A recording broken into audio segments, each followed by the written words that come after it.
Hi, this is Linda and Aaron with Traveling Flamingo. Are you thinking of booking your first cruise? It can be pretty overwhelming. How do you pick a cruise line? What else do you need to consider?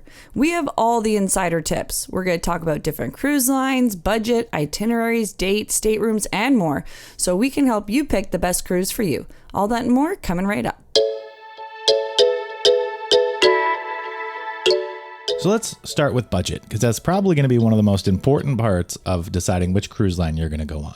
Something to remember about the way that pricing is. So when you look online, the majority of cruise lines will show you an individual cost. So they'll say something like $700 per person.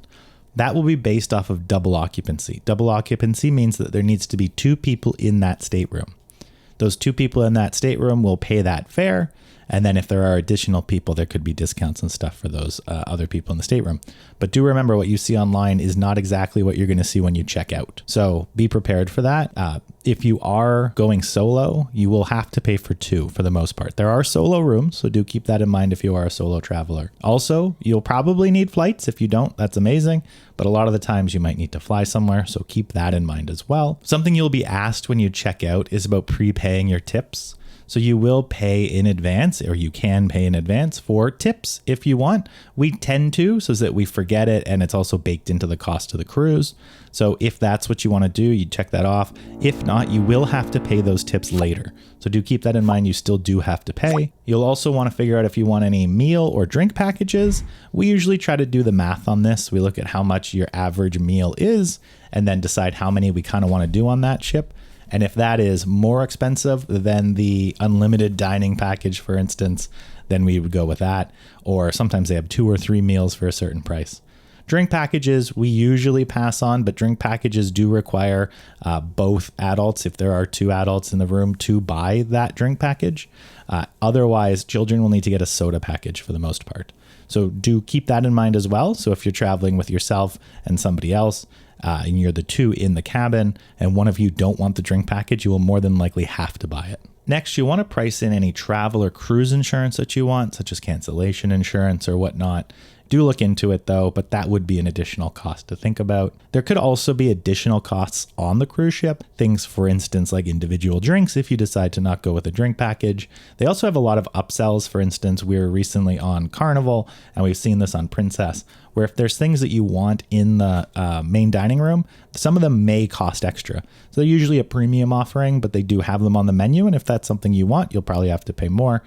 Also, Carnival is another one where they'll go around asking if you want fresh pressed juices, and those are an additional cost, even if you have a drink package. So there could be costs on board. Just be aware of those. Some of the rides, some of the entertainment on board may cost money. For instance, Royal Caribbean will charge sometimes for their iFly or their surf simulator. Again, just keep that in mind. Also, different cruise brands do generally start at a different price. For instance, if you're going to go on a Cunard cruise, for instance, those are usually more expensive than, say, a Carnival cruise. So there are some premium brands within there, and you'll want to be aware as to sort of where to start with that. But you can usually find good deals with most of these cruise lines. Lastly, you'll also want to think about how long your cruise is. Of course, the longer the cruise, generally, the more expensive it is. So do be aware of that as well. If you're going on a shorter cruise, they're usually a lot cheaper. Those are usually the ones you'll see on a website that are, $300 per person or whatever. And they're going to be very certain dates. So your dates will also determine the cost, because of course they know more people are going to be going, for instance, when school break happens, than, during Christmas time. So you'll want to decide when you're going. That'll definitely dictate the cost. Also, the age of the ship dictates the cost. For instance, you'll notice the Icon of the Seas and the Star of the Seas, the most recent ones, are going to be way more expensive than older ships. So be aware of that as well. I definitely agree, Aaron. Budget is really important, but the next most important thing I would say, and you were leading into there, would be which cruise line you want to travel with. We've been fortunate enough to try at least 6 different cruise lines, and they all have a different vibe to them. There are some similarities that you can expect on all, but depending your group, who you're traveling with, is it an adult-only cruise? Are you going on your honeymoon? Are you a family or a group traveling with a wide variety of age ranges? These are all things you're going to want to consider. There are some cruise lines which are known to be more family friendly, like Disney, which can be a bit more expensive, and Royal Caribbean. Virgin Voyages is a great option if you're looking to do an adult-only cruise. So you'll want to have a look there and see. Carnival, as Aaron said, is known to be a little bit more of a budget cruise line, or is more of a budget cruise line. But depending on the ship and the itinerary, you can also go and have a great time.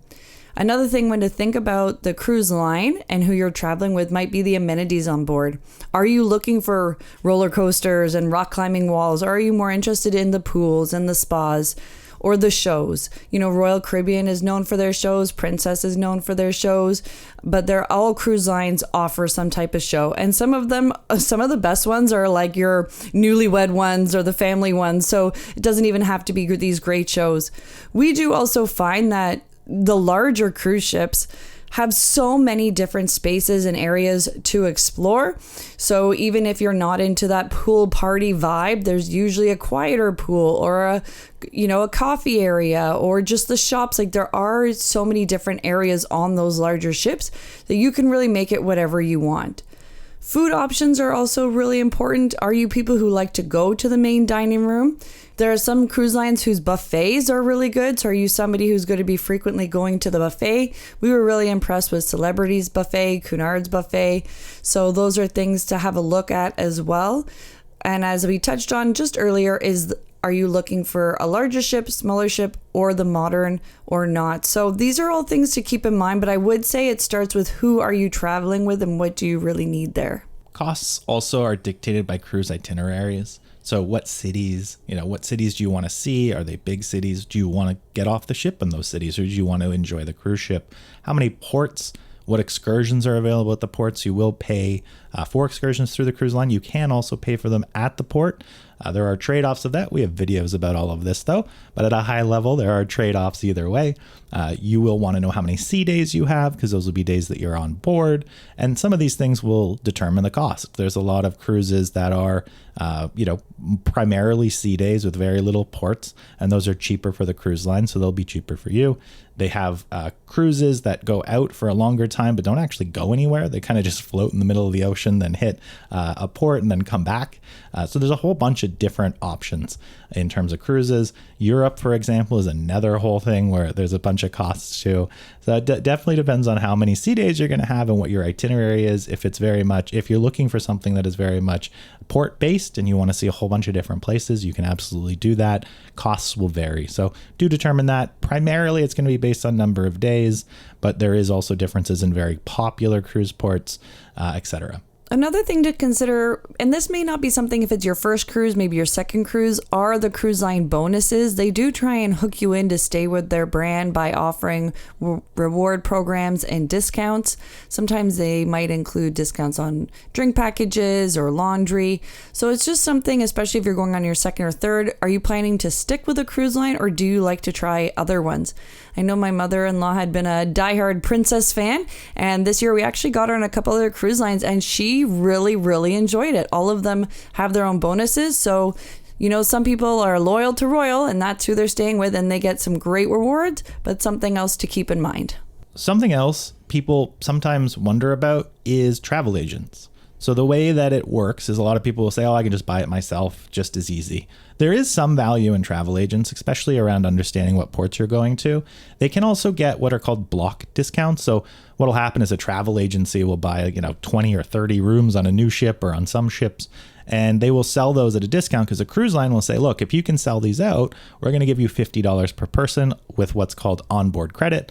Onboard credit is something you can use on the ship, however you please generally. So you'll want to check with travel agents. You don't have to pay for them, but it's usually a good idea to see what's on offer by them. Costco Travel is another one that usually has some good deals. Don't expect, 50% off your cruise or something from a travel agent, but they can usually get you some extras on the sailing, and they can usually get a little bit of a price difference. So definitely something to check out with travel agents. I know you might think, well, who needs them? If it's your first trip, you might want someone who you can bounce those ideas off of and understand the ship a bit more. Of course, you can do your own research if that's how you prefer, but they are good options to consider when it comes to cruising and understanding what you can get on board. Again, it's not going to be a huge discount, but you can get onboard credit.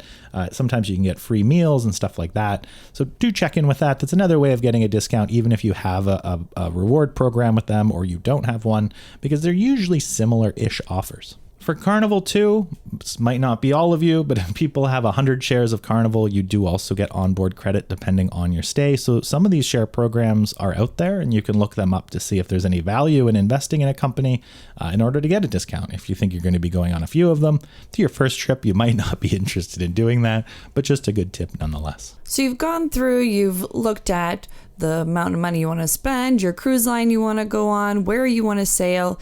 Another really important thing is your cabin.